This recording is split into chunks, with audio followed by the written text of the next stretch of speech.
why would anybody want to be in a particular network? Well, for me, I never wanted to be an independent. I've never been an independent. Now, I'm not saying it's wrong. It just wasn't right for me, because I have always wanted to have a vision, to be part of a vision that's so big, one local church can't accomplish it. I wanted to be part of a vision that's so big that we had to work together to accomplish that vision.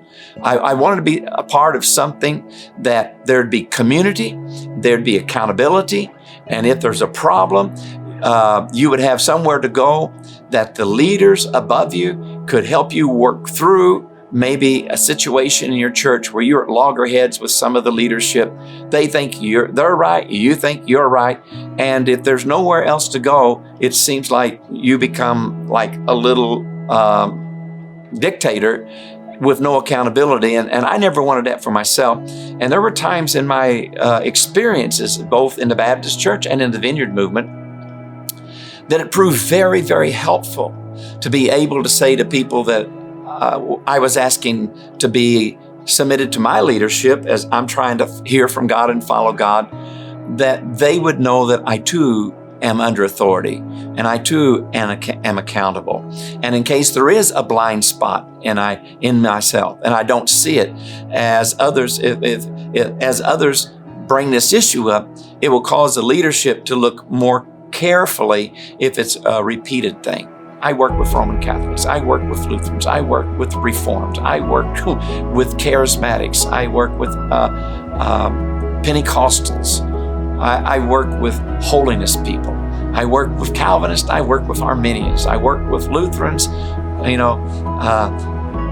For me, when I work with these different people, all these different backgrounds, I try, understanding their background, to use language that won't build a wall to them, and try to present what God is doing in His kingdom in such a way they want to participate.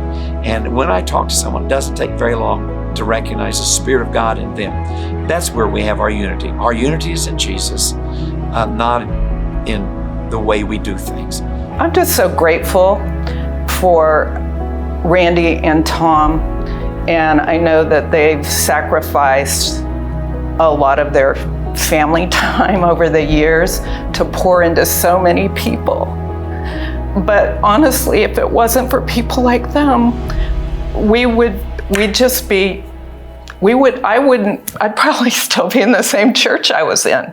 So I just want to say thank you, and the ripple effect is now coming forth from our ministry as we equip and teach how Randy and Tom have taught.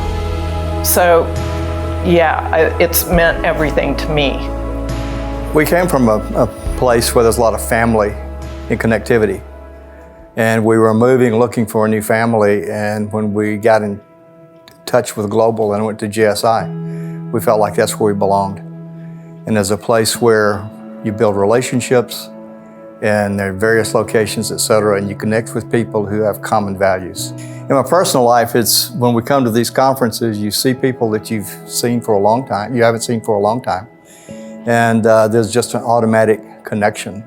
And we also have a situation, if I run into something that is uncertain, there are people in the network that I can call. So once again, it's that family support that you have. And it's also a place where you can be very transparent because you're with people who feel the same thing that you do. One of the things that took place in my church is when I came under the covering of an apostolic overseer, what was on his life flowed down into my life. It flowed down into the life of my church. And as you know, Randy Clark is our apostolic overseer. I'm the director, but he is our apostolic overseer. He's our father, apostolic leader. And so what's on his life, I've seen flow down into our lives. And so there is the website where you can go and get all the details. I tried to hit the highlights, but there's a place where you can get all the detailed information. Bless you. We hope that you'll consider joining the Apostolic Network of Global Awakening.